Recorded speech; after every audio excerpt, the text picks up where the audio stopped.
Imaginez un peu la scène, mars 2019. Des ouvriers font des travaux dans une vieille villa. Ils déplacent un coffre-fort qui n'a pas bougé depuis des lustres, et là, une seule photo Polaroid glisse et tombe par terre. Ce cliché, oublié de tous, va à lui seul résoudre un mystère vieux de près de 40 ans et révéler une vérité bien plus effroyable que ce qu'on aurait pu imaginer. C'est la question qui est au cœur de toute cette histoire. Comment une simple image peut-elle percer un silence qui a duré 4 décennies? C'est une question qui nous plonge dans la disparition d'un jeune homme et surtout dans la quête absolument inlassable de son frère qui a refusé d'abandonner. Tout commence donc là, dans la poussière d'un chantier. Une scène qui pourrait sembler banale. Mais ce que ces ouvriers trouvent, ce n'est pas un simple souvenir de famille. Non, c'est la pièce à conviction manquante d'une affaire classée. Une preuve que le hasard, ou peut-être le destin, a préservé pendant 38 longues années. Allez, on plonge dans cette histoire en commençant par cette découverte incroyable. Il n'y a pas d'autre mot. Ce Polaroid, ce n'est pas juste une image jaunie par le temps. C'est le début de la fin d'un silence terriblement long et douloureux. Pour vraiment saisir ce que cette photo représente, il faut qu'on fasse un bond en arrière. Un sacré bond même. On retourne en 1981, dans le sud de la France, pour comprendre qui était l'homme sur la photo et surtout, pourquoi elle a disparu. Alors, revenons à l'origine de tout ce mystère. Qui était Philippe Mercier et que lui est-il arrivé ce soir d'octobre 1981? Alors, Philippe Mercier, qui était-il? Eh bien, c'était un jeune homme de 22 ans, plein de vie, soldat dans la marine. Et un détail important, il était orphelin, et de ce fait, il était tout pour son petit frère Antoine. Un vrai pilier.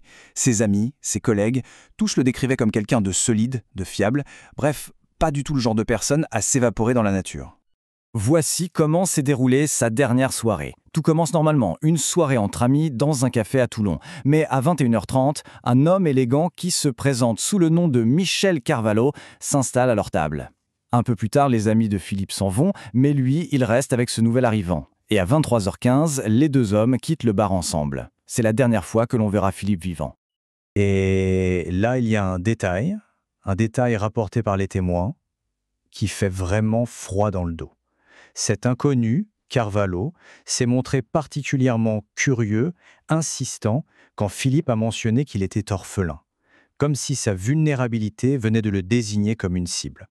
La disparition de Philippe, c'est en fait le début d'une autre histoire, celle d'une quête acharnée, obsessionnelle, menée par son frère Antoine. Une quête qui va s'étaler sur près de 40 ans. 38 ans. Il faut prendre un instant pour réaliser ce que ça représente. C'est presque une vie entière. 38 ans de doute, de fausses pistes, mais surtout 38 ans pendant lesquels un frère n'a jamais cessé de chercher des réponses. Et dès le début, deux versions s'affrontent. Pour les autorités de l'époque, l'affaire est simple, presque trop simple. Philippe a déserté, point. Le dossier est classé. Mais pour Antoine, c'est impossible, c'est impensable. Il connaît son frère. Ce n'est pas une désertion, c'est un enlèvement. Il en est convaincu. Alors face à ce mur d'indifférence, Antoine ne baisse pas les bras. Au contraire, il mène sa propre enquête, il engage un détective et il va même jusqu'à réorienter toute sa vie pour devenir avocat spécialisé dans les affaires de disparition. Il a même fondé une association pour aider d'autres familles dans son cas. Sa quête est devenue le combat de sa vie. Et c'est justement cette ténacité incroyable qui va finir par payer des années plus tard. Une nouvelle piste va émerger, une piste qui suggère que la disparition de Philippe n'était pas du tout un acte isolé. En 2008, en fouillant dans de vieilles archives, Antoine tombe sur quelque chose. 3 autres affaires de jeunes hommes disparus dans la même région à la même période. Et à chaque fois, les circonstances sont étrangement similaires. Un jeune homme seul, approché dans un lieu public. Pour la première fois, un schéma horrible commence à se dessiner. Et puis en 2015, c'est le coup de théâtre. Le frère d'une autre victime retrouve une lettre. Une lettre dans laquelle son frère, Georges Santini, expliquait qu'on lui avait proposé de l'argent facile pour participer à des soirées privées avec des gens riches et importants. D'un coup, tout change. On ne parle plus d'enlèvement, mais bien d'un recrutement organisé. Cette nouvelle piste mène les enquêteurs, toujours poussés par Antoine, vers un certain Alexandre Grimaldi, un antiquaire décédé, et vers son ancienne villa. C'est là que la vérité les attendait, littéralement enfermés. Ce que l'enquête révèle alors, c'est un véritable réseau criminel. À sa tête, c'est Alexandre Grimaldi, un homme puissant, très bien connecté. Son business, repérer des jeunes hommes vulnérables et les forcer à se prostituer pour une clientèle de notables. Et le réseau a tenu si longtemps parce qu'il bénéficiait de protection à haut lieu. Voilà pourquoi les enquêtes n'aboutissaient jamais. Leur méthode était glaciale, une mécanique bien huilée. D'abord, on repère les proies les plus fragiles. Ensuite, on les approche avec de belles promesses.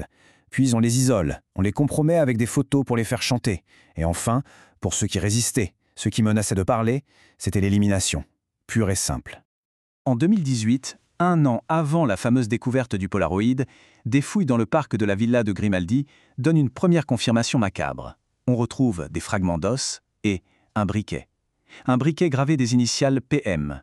C'était celui qu'Antoine avait offert à son grand frère Philippe. Et on en revient à notre photo, trouvée un an plus tard.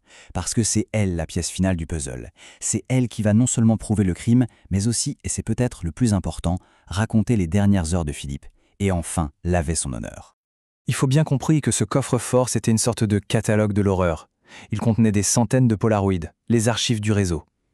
Mais par un incroyable coup du sort, une seule de ces photos était tombée derrière le meuble. Une seule avait échappé à la destruction, à l'oubli. Et au dos de ce cliché unique, quelques mots écrits à la main. Le nom de Philippe, son corps d'armée, la date, 25 octobre, le lendemain de sa disparition. Et 2 mots qui glacent le sang. Dernier avertissement. La photo n'était pas un trophée, c'était une menace, la preuve d'un meurtre avec préméditation. L'analyse est formelle. La photo a été prise 24 heures après qu'il était vu pour la dernière fois. C'est la preuve ultime. Philippe n'a jamais déserté. Il a été enlevé. Il a résisté. Et il a été assassiné pour avoir dit non. Ce Polaroid n'a pas seulement résolu un crime, il a restauré la mémoire et la dignité d'un homme. Au fond, cette histoire nous laisse avec cette question. Est-ce que la vérité peut vraiment disparaître pour toujours, ou est-ce qu'elle est juste là, quelque part, attendant patiemment que quelqu'un comme Antoine Mercier refuse de la laisser mourir ?